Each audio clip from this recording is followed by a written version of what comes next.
नमस्कार, city centre show में आपका स्वागत है। मुंबई से मैं हूं पूजा भारद्वाज। महाराष्ट्र विधानसभा चुनाव से शुरुआत करते हैं। 288 महाराष्ट्र की विधानसभा सीटों के लिए 20 नवंबर को मतदान होने हैं और उससे पहले रैलियों और सभाओं का धुआंधार दौर जारी है। प्रधानमंत्री नरेंद्र मोदी 10 सभाएं कर चुके हैं 4 दिनों में और आज उनकी आखिरी 10वीं यहाँ पर सभा रही मुंबई में। शिवाजी पार्क में इस वक्त हम मौजूद हैं और मेरे पीछे जो आप मंच देख रहे हैं, इसी मंच पर प्रधानमंत्री नरेंद्र मोदी अपने सहयोगी शिवसेना एकनाथ शिंदे के साथ मौजूद थे, देवेंद्र फडणवीस थे, लेकिन एनसीपी के अजीत पवार मौजूद नहीं थे। नजरें वहीं जाकर टिकी क्योंकि हाल के समय में आपने देखा है कि अजीत पवार ने बीजेपी के स्टार प्रचारकों से दूरी बनाई है। तो ऐसे समय में जब प्रधानमंत्री नरेंद्र मोदी की ये आखिरी सभा थी इस पूरे चुनाव प्रचार के दौरान की और मुंबई के लिए महायुति की जो ये सभा है वो मायने रखती है, उनका ना होना क्या संदेश देता है?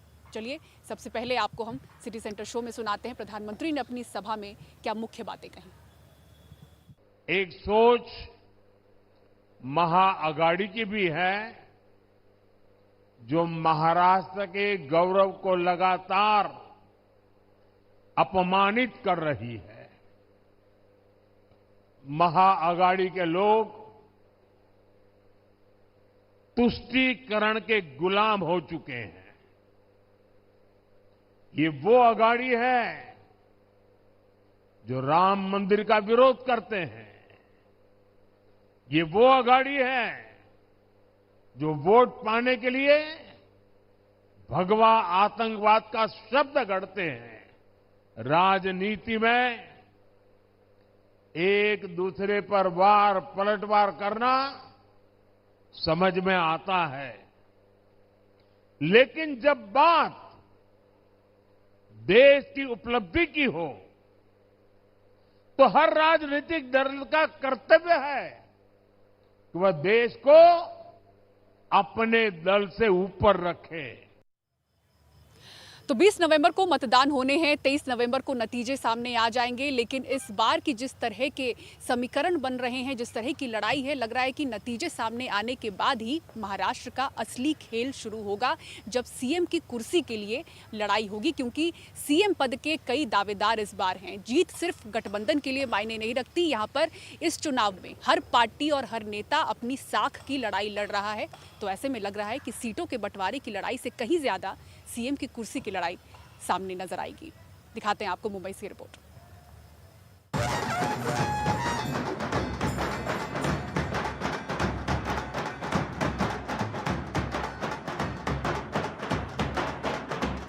क्या कुर्सी की जंग महाराष्ट्र में चुनावी दंगल से भी बड़ी होगी?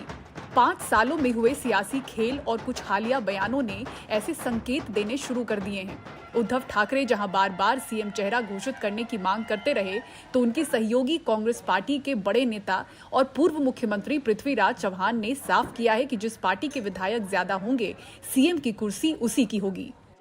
राष्ट्रवादी कांग्रेस पार्टी की इच्छा होगी उनका कोई बने, कांग्रेस कहेगा उनका कोई बने, हमारी इच्छा है हमारा कोई बने। ये तो स्वस्थ लोकतंत्र का परिचायक है, ये तो होना ही चाहिए। तो इसमें बहुत ज़्यादा विवाद और बहुत ज़्यादा मन दुखने की किसी की बात नहीं है। हम चाहते हैं कि बहुत जल्द महाविकास आघाड़ी के नेतृत्व की सरकार बने। मुख्यमंत्री जो भी होगा महाराष्ट्र का होगा, महाराष्ट्र का लोकप्रिय चेहरा होगा।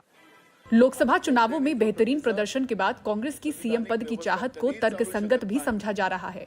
लोकसभा में उनको 13 सीटें मिली। महाराष्ट्र में सबसे ज़्यादा लोकसभा क्षेत्र में जीत उनकी हुई है, तो शायद उनको ये लगने लगा है कि लोगों ने उनको पसंद किया है और जनमत उनके पीछे है। तो कौन सी भी राजनीतिक दल को, किसी भी पार्टी को ऐसा लगता ही है कि राज्य का नेतृत्व तो हमारे हाथ में हो। तो कांग्रेस को ऐसा लग रहा है कि 102 सीटों पर वो लड़ रहे हैं, तो उनको लग रहा है कि सबसे ज़्यादा सीटें उनकी आ सकती है। जो लोकसभा में रिजल्ट हुआ उसी का परिणाम अभी निकलेगा और कांग्रेस को राज्य का नेतृत्व करने का पूरा अवसर मिलेगा। तो उस अवसर के लिए पार्टी तैयारी कर रही है। चुनाव के नतीजों का लोग इंतज़ार कर रहे हैं, यानी कि राजनीतिक दलों में ये संघर्ष तो मुझे लगता है होने ही वाला है और अलायंस की पॉलिटिक्स में ये होना बिल्कुल नेचुरल है। महाविकास अघाड़ी गठबंधन की तरह ही महायुति गठबंधन में भी कई सीएम दावेदार हैं। महायुति में फिलहाल तो मुख्यमंत्री एकनाथ शिंदे हैं, लेकिन चुनाव के बाद ये तय नहीं कि वो गद्दी पर बैठेंगे। अगर महायुति गठबंधन को बहुमत मिलता है तो सबसे बड़ी पार्टी और बिग ब्रदर वाली भूमिका में बीजेपी देवेंद्र फडणवीस को फिर से मुख्यमंत्री के पद पर बिठा सकती है। चुनावी प्रचारों के मंच से अमित शाह देवेंद्र फडणवीस के लिए ही भरोसा जुटा रहे हैं। 20 नवंबर को मतदान है, 23 को गिनती है, महाराष्ट्र में महायुति की सरकार बनने जा रही है। महायुति की सरकार। नरेंद्र मोदी जी और देवेंद्र फडणवीस जी पर महाराष्ट्र की जनता का जो भरोसा है, वो भरोसे के आधार पर यहां एनडीए की सरकार बनने वाली। इधर एकनाथ शिंदे की शिवसेना अपने नेता को फिर से सीएम की कुर्सी पर देखना चाहती है। कई सर्वे में शिंदे लोकप्रिय नेता तो बताए गए हैं, पर क्या मुख्यमंत्री फिर बनाए जाएंगे? 2024 की राह इतनी आसान नहीं लगती। शिंदे साहब का काम करने का तरीका कुछ और है और उनकी जो छवि है वो महाराष्ट्र के लिए, चुनाव के लिए भी और महाराष्ट्र की जनता के लिए भी बहुत कामयाब रह चुकी है। इसलिए शायद हम तो भगवान से यही दुआ करेंगे कि आने वाला मुख्यमंत्री एकनाथ शिंदे साहब रहे। वहीं एनसीपी के दोनों गुटों की महत्वाकांक्षाओं का आंकलन करना भी कठिन है। एक तरफ महाराष्ट्र के चाणक्य हैं, संभावनाएं बने तो चर्चा उनकी बेटी सुप्रिया सुले को भी सीएम रेस में लाने की है, तो दूसरी ओर चाचा चाणक्य की सोबत में बढ़े वो नेता भी हैं जिन्हें इस चुनाव में किंग मेकर के तौर पर देखा जा रहा है। इस बार महाराष्ट्र विधानसभा का चुनाव बहुत ही जटिल होता दिख रहा है। दोनों गठबंधनों में विचारों की खिचड़ी पक रही है। नतीजे के दिन सिर्फ सीटों के आंकड़ों तक ये खेल सीमित नहीं रहेगा, बल्कि सत्ता की कुर्सी की लड़ाई हर दल का प्रमुख नेता लड़ता दिख सकता है और फिर शुरू होगा असली खेल। मुंबई से अपने सहयोगी पूजा भारद्वाज और कैमरामैन महेश हलवाई के साथ सुनील सिंह, एनडीटीवी इंडिया के लिए। और एसडीएम को थप्पड़ मारने के आरोपी राजस्थान के टोंक के निर्दलीय उम्मीदवार नरेश मीणा को गिरफ्तार कर लिया गया है। पूरे गांव को घेर कर पुलिस ने पकड़ा। आपको बता दें कि देर रात हिंसा, आगजनी और पथराव भी हुए। बुधवार को मतदान के दौरान टोंक राजस्थान में एसडीएम पर पड़े इस थप्पड़ से कानून व्यवस्था हिल गई है। थप्पड़ मारने वाला नरेश मीणा निर्दलीय उम्मीदवार है और उसका आरोप है कि मतदान का बहिष्कार करने वाले गांव वालों से जबरन वोट डालने का उसने विरोध किया था। और इस पर जब विवाद बढ़ा तो उसने मालपुरा के एसडीएम अमित चौधरी को थप्पड़ जड़ दिया। शाम होते होते पुलिस ने नरेश मीणा को हिरासत में लिया। इससे नाराज नरेश मीणा के समर्थकों ने जमकर हंगामा किया और बवाल काट दिया।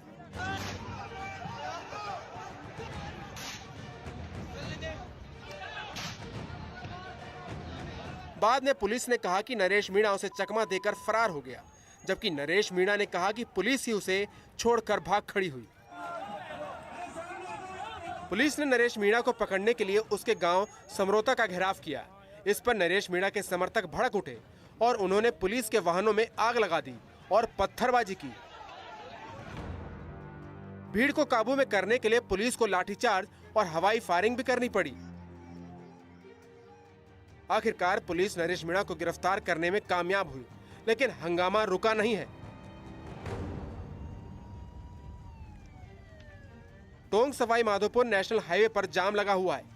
पुलिस अब तक 60 लोगों को हिरासत में ले चुकी है। Bureau report, NDTV India. राजधानी दिल्ली में खतरनाक स्तर पर पहुंचा प्रदूषण। शुक्रवार सुबह 8 बजे से लागू होगा ग्रैब 3। कंस्ट्रक्शन पर लगी रोक, सिर्फ वही निर्माण कार्य जारी रहेंगे जो राष्ट्रीय तौर पर जरूरी है। ज्यादा जानकारी दे रहे हमारे सहयोगी अतुल। बढ़ते प्रदूषण पर काबू पाने के लिए commission for air quality management यानी CAQM ने कल यानी 15 नवंबर सुबह 8 बजे से पूरे दिल्ली NCR में ग्रैब 3 लागू कर देने की घोषणा की है। और ग्रैब 3 का जो मकसद है वो है प्रदूषण पर जो है लगाम लगाना है और उसके तहत जो है कई सारी पाबंदियां जो हैं पूरे दिल्ली NCR में लागू कर दी जाएंगी। अगर कुछ प्रमुख पाबंदियों की बात करूँ तो जो तमाम जो तरीके के जो गैर ज़रूरी निर्माण और तोड़फोड़ किए जाते हैं उन सब पर जो है एक पाबंदी लगा दी जाएगी। उसके अतिरिक्त जो गैर इलेक्ट्रिक, गैर CNG और गैर BS6 जो डीजल की बसें हैं उनकी जो है दिल्ली NCR में एंट्री पर पाबंदी लगा दी जाएगी। इसके अतिरिक्त जो पुराने जो BS3 पेट्रोल व्हीकल्स हैं, जो BS4 के डीजल गाड़ियां हैं, उनकी भी जो है वाहनों पर जो है चलना, जो रोड है उस पर चलना फिरना जो है वो बंद रहेगा। उसके अतिरिक्त जो है जो तमाम दिल्ली में जो BS3 की जो रजिस्टर्ड व्हीकल्स हैं, मालवाहक जो गाड़ियाँ हैं, उनकी जो है दिल्ली में एंट्री, उस पर पाबंदी लगा दी गई है। इसके अतिरिक्त जो है जो प्राइमरी क्लासेस के जो बच्चे हैं जो क्लास 1 से 5 तक जो पढ़ाई करते हैं, उन बच्चों की जो क्लासेस होगी वो अब ऑनलाइन की जाएगी। और साथ ही साथ जो है जो प्रशासन है वो भी जो है सड़कों पर जो है पानी का छिड़काव हो या सड़क की जो सफाई हो उसको जो भी है अब तेज़ कर दिया जाएगा। ये सब जो कदम जो उठाए जाएंगे वो है प्रदूषण से कम करने के लिए। बता दूं कि पिछले 2 दिनों में जो है दिल्ली एनसीआर की हवा काफ़ी ख़राब रही है।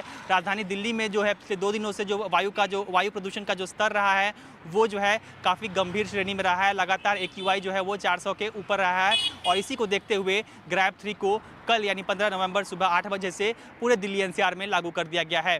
कैमरा पर्सन कनन पात्रा के साथ अतुल रंजन, NDTV दिल्ली। और दिल्ली नगर निगम के मेयर चुनाव में आम आदमी पार्टी ने जीत हासिल की। आपके महेश खींची नए मेयर चुने गए हैं। 133 वोट आम आदमी पार्टी को मिले तो बीजेपी ने 130 वोट हासिल किए। आम आदमी पार्टी के 8 पार्षदों ने क्रॉस वोटिंग की। नए मेयर बने महेश खींची से बात की हमारे सहयोगी रविश रंजन ने। दिल्ली के नए मेयर महेश खींची हैं जो कि आम आदमी पार्टी से हैं। महेश जी, क्या क्या आपकी प्राथमिकताएं रहेंगी आप जीतना हासिल? देखिए, हमारी प्राथमिकता यही है कि दिल्ली की जो सफाई व्यवस्था और उसको हम अच्छा करेंगे और दुरुस्त करेंगे और जो दिल्ली के विकास के जो कार्य हैं उसको हम पूरी मेहनत से और ईमानदारी से आगे बढ़ाएंगे। अच्छा महेश जी, महज 3 वोटों से आपको जीत हासिल हुई, जबकि लग ये रहा था कि आपको ज़्यादा वोट मिलेंगे, तो कहीं ना कहीं आपको लग रहा है कि स्वाति मालीवाल जी ने वोट करने नहीं आए और कुछ क्रॉस वोटिंग हुई है? देखिए जी, जीत तो जीत होती है, चाहे वो 1 वोट से हो या 3 वोट से। सभी पार्षदों का पूर्ण समर्थन मिला है तभी जीत निश्चित हुई है, जिसके लिए मैं सभी का तहे दिल से धन्यवाद करता हूं। और हमारे माननीय मुख्यमंत्री, जो हमारे पूर्व मुख्यमंत्री अरविंद केजरीवाल जी का भी मैं तहे दिल की गहराइयों से धन्यवाद करता हूं कि एक छोटे से कार्यकर्ता को आज मेयर पद पर उन्होंने बिठाया है। ये सिर्फ आम आदमी पार्टी में ही संभव है। अच्छा, एक और सवाल कि आपका कार्यकाल हालांकि अप्रैल से होना चाहिए था, लेकिन आपको लग नहीं रहा केवल 5 महीने में आपको समय कम मिला है? नहीं, देखिए कुछ नहीं, समय कम नहीं है, आगे इस समय को और भी बढ़ाया जा सकता है। शीर्ष नेतृत्व जैसा निर्णय लेगी हम उनके साथ हैं। शुक्रिया आपसे बात करने के लिए। महेश खींची जी हैं जो कि 3 वोटों से जो है वो जीत हासिल की है। ये आम आदमी पार्टी के सारे पार्षद हैं। अभी जो है वो एक मीटिंग यहाँ पर होगी, उसके बाद में डिप्टी मेयर का भी यहाँ पर चुनाव होगा। लेकिन पिछले साल वाली जो तस्वीर हमने देखी थी, बहुत ही शर्मनाक एक तस्वीर थी, जिसमें देखा गया कि आम आदमी पार्टी और बीजेपी के जो पार्षद हैं एक दूसरे से धक्का मुक्का कर रहे हैं। हालांकि उसके बाद में जीत शैली ओबराय ने हासिल की थी जो कि आम आदमी पार्टी से थे, लेकिन इस बार शांतिपूर्ण तरीके से ये पूरा जो है वो चुनाव निपटा है। और इस मतदान का जो बहिष्कार है वो कांग्रेस के 7 पार्षदों ने किया। चुनाव मतदान के दौरान ही एक जो कांग्रेस की पार्षद हैं वो आम आदमी पार्टी में शामिल हो गई और उन्होंने आम आदमी पार्टी के लिए वोट किया। दिल्ली से स्टीफेंस के साथ Ravish Ranjan Shukla, NDTV India.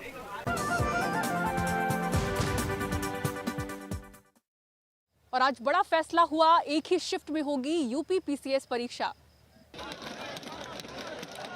PCS और RO-ARO प्रारंभिक परीक्षा एक ही दिन में होगी। उत्तर प्रदेश लोक सेवा आयोग छात्रों के आंदोलन के आगे झुक गया है।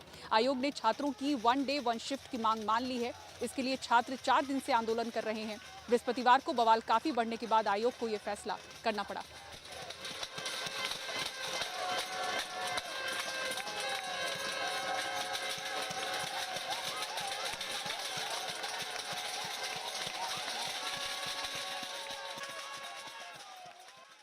दोपहर में जितने छात्र थे उससे ज़्यादा छात्र यहाँ इकट्ठे हो गए हैं, क्योंकि छात्रों का ये कहना है कि उनकी जो मांगी हैं वो अधूरी हैं।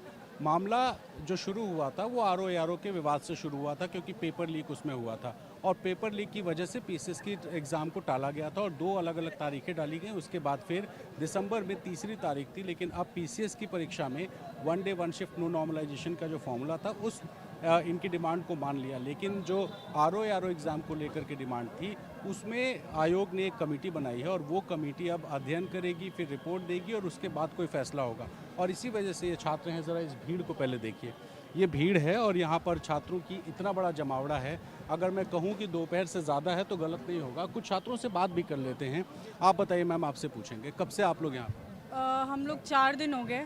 आज I have been coming every day, मैं रोज़ आ रही हूँ और आज जो शाम को हुआ दैट अपीयर्स टू बी कि हमारी जीत है या हमारे इतने दिन 4 दिन के आंदोलन का एक रिजल्ट है, बट सैडली ये है नहीं। अगर 1 महीना बैठना होगा तो भी हम बैठे रहेंगे, यहाँ से नहीं हिलेंगे जब तक हम RO-ARO की नोटिस और PCS की नोटिस ना मिल जाए, तब तक के लिए हम यहीं पे बैठे रहेंगे।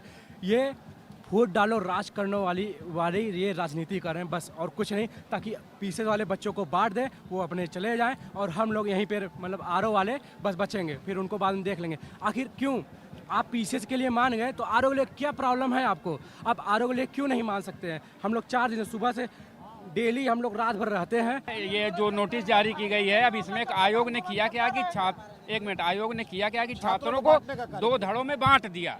अब एक मिनट पीसीएस की परीक्षा को इन्होंने बोल दिया कि 1 डे 1 शिफ्ट कराएंगे। आरओ एआरओ की परीक्षा पर कोई फैसला नहीं लिया, उसके लिए बोल दिया कि समिति गठित करेंगे। और पीसीएस में भी क्या किया कि इन्होंने कोई डेट नहीं दिया कि 8 तारीख को कराएंगे कि 7 तारीख को कराएंगे कि दिसंबर में कब कराएंगे, कुछ नहीं पता। सिर्फ और सिर्फ इन्होंने छात्रों को बरगलाया, पीसीएस को एक तरफ कर दिया, आरओ को एक तरफ, ताकि ये धरना प्रदर्शन किसी तरह से खत्म किया जाए। दोनों 2 शिफ्ट में नहीं होने चाहिए, 1 शिफ्ट में होना चाहिए। मतलब एक हुआ है, एक जब तक नहीं होगा बैठे मैं यही कह रहा हूँ। 1 मिनट सर, किस नीति के द्वारा एक को किया जा गया और दूसरे को नहीं किया गया, जबकि हमारी प्रॉब्लम सेम थी? तो यही जवाब जो है छात्र मांग रहे हैं कि पीसीएस में अगर ये फैसला हो सकता है तो आरओ में क्यों नहीं हो सकता। और इसी वजह से अभी देखिए इतना बड़ा हुजूम, और सिर्फ सामने नहीं पीसीएस के गेट के सामने, बल्कि इधर भी अगर हम दिखाएं रोड पर, आप देखिए कितना बड़ा हुजूम यहाँ पर, हज़ारों की संख्या में जो छात्र हैं वो यहाँ बैठे हैं और ये कह रहे हैं कि जब तक इनके पक्ष में फैसला नहीं आएगा ये धरना ऐसे ही चलता रहेगा। सिटी सेंटर शो में फिलहाल इतना ही। मुंबई के शिवाजी पार्क से पूरी टीम को दीजिए इजाजत। खबरों के लिए देखते रहें NDTV इंडिया। नमस्कार।